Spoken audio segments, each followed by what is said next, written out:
देखिए chemistry class 12 2022 set number 1 code है इसका GH। देखिए मैं क्वेश्चन नंबर 5 का तक मैं सॉल्व करवा चुका हूँ। आज क्वेश्चन नंबर 5 के खा का पार्ट की बात करता हूँ। कह रहा है प्रश्न, शून्य कोट अपक्रिया के लिए वेग शून्य कोट अपक्रिया के वेग स्थिरांक के लिए इकाई तथा व्यंजक लिखिए। 4 नंबर में क्वेश्चन पूछा गया है। तो देखिए बात करते हैं इसकी।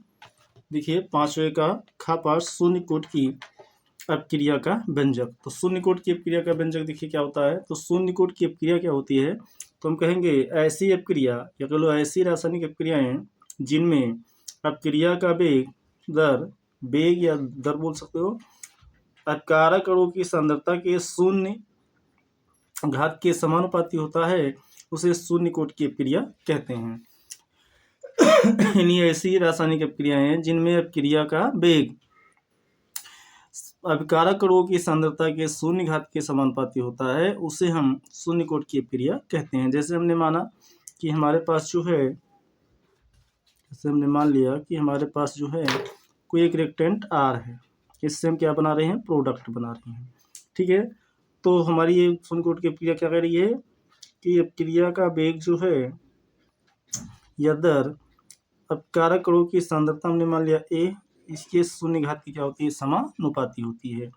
अब देखिए dx/dt पर पोषण का सिंबल हटाऊंगा तो एक कांस्टेंट रखूंगा, यहाँ पे कांस्टेंट हमने मान लिया k इंटू a का पावर 0। अब देखिए dx/dt इक्वल टू यहाँ पे होगा k, क्योंकि किसी भी डिजिट का पावर अगर 0 होती है तो उसकी वैल्यू 1 होती है। तो 1 का k से मल्टीप्लाई कराऊंगा तो ओनली k आएगा। अगर हम dt का k से मल्टीप्लाई करा दूं तो dx/dt इक्वल टू चलिए एक बार और लिख देता हूँ मैं। तो ये बनेगा dx इक्वल टू k का dt से मल्टीप्लाई करा दीजिए तो k इंटू dt। अब दोनों पक्षों का क्या करेंगे, समाकलन लेंगे। तो दोनों पक्षों का समाकलन लेने पर अगर हम दोनों पक्षों का समाकलन ले लें तो क्या बनाएगा ये, देखिए ये बनाएगा इंटीग्रेशन, यहाँ लिख देता हूँ इस साइड में। ठीक है, इस साइड में मैं लिख देता हूँ, यहाँ पे लाइन डरा करके। अगर हम समाकलन लेंगे तो क्या बनाएगा, ये बनाएगा integration dx equal to integration k into D T. तो integration dx equal to k constant है, इसको बाहर ले लो तो इंटीग्रेशन dt बनेगा। अच्छा, इंटीग्रेशन dx इसका जो है फार्मूला क्या होगा, x आएगा, और k इंटू इसका क्या हो जाएगा, फिर t बन जाएगा, प्लस क्या पे हमने लिखा i। इसको मान लीजिए इक्वेशन नंबर फर्स्ट। i क्या है, तो हम कहेंगे i जो है इंटीग्रेशन कांस्टेंट है, अर्थात समाकलन नियतांक है। ठीक है, अब अगर हम t बराबर 0 टाइम लेते हैं, t इक्वल टू 0 समय पर, तो भैया जो x होगा, x की वैल्यू क्या होगी, 0। तब ये क्या निकल कर आएगा, देन तब ये बनेगा, ये 0 हो जाएगा, ये 0 हो जाएगा, तो i का वैल्यू क्या बन जाएगा, 0। अब i का वैल्यू समीकरण 1 में रख दो। देखिए i का मान समीकरण 1 में रखने पर, तो अगर 1 में रख दूंगा तो हमारा क्या आएगा, रखने पर। अब देखिए समीकरण 1 में रख दिया मैंने i का वैल्यू, तो यहाँ पर तो 0 हो जाएगा, अर्थात हमारे पास क्या बचेगा, हमारे पास इधर बचेगा kt और इधर बचेगा x। अब अगर देखिए यहाँ से हम k का वैल्यू निकालूं तो बन जाएगा x अपान का t। ठीक है, x अपान का t। देखिए शून्य कोट की अपक्रिया जो है आपका व्यंजक, आपका शून्य कोट की अपक्रिया का व्यंजक ये है, ये आपका शून्य कोट की अपक्रिया का व्यंजक है। और इसको मैंने क्यों निकाला, तो यहाँ से देखिए अब हम इसकी निकालेंगे क्या चीज़, इकाई, अर्थात इसकी क्या निकालेंगे, इकाई। तो इकाई अगर निकालेंगे अर्थात मात्रक, तो इसका मात्रक क्या निकलेगा, देखिए x क्या है, सांद्रता है, सांद्रता का मात्रक क्या होता है, मोल प्रति लीटर होता है।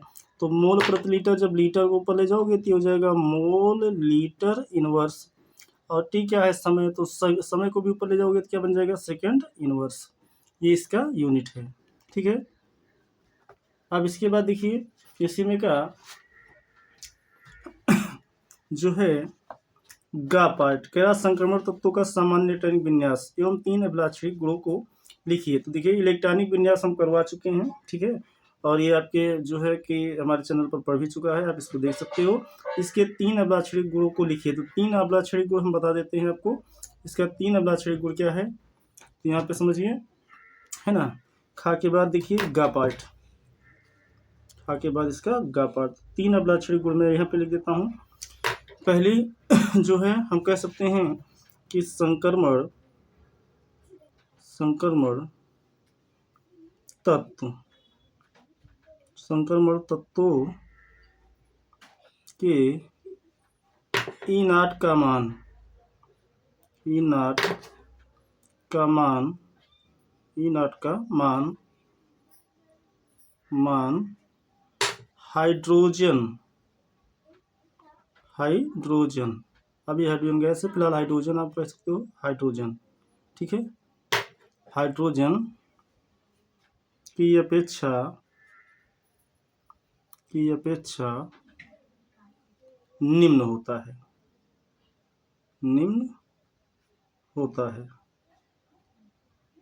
निम्न होता है। ये पहला है, 3 ही हमसे पूछा है, ये पहला हो गया। इसी का सेकंड पार्ट, दूसरा लक्षण क्या हो सकता है, इसकी आयनन ऊर्जा उच्च होती है।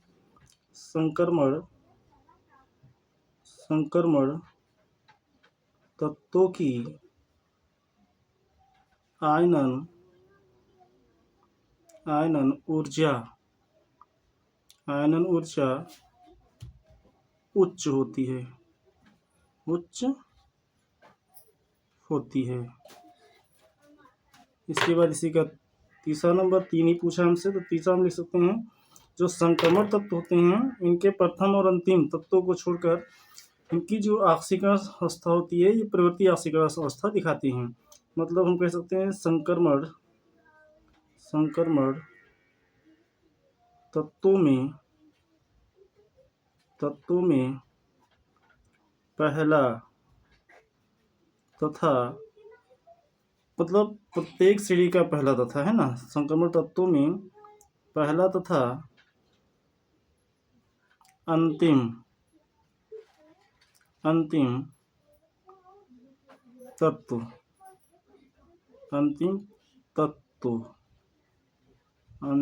तत्व, ये तत्व है भैया, अंतिम तत्व। संक्रमण तत्वों में पहला तथा अंतिम तत्व प्रत्येक श्रेणी का छोड़कर, है ना, प्रत्येक श्रेणी का प्रथम रहेगा ये, थोड़ा सा प्रत्येक श्रेणी का, इसको चाहे हम एक बॉक्स में कर देते हैं, है ना। मतलब प्रत्येक श्रेणी का, आप हमेशा कह सकते हैं इसको, संक्रमण तत्वों में प्रत्येक श्रेणी का पहला तथा अंतिम तत्व को छोड़कर,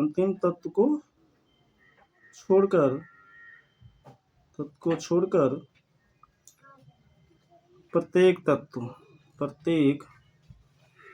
तत्व परिवर्ती ऑक्सीकरण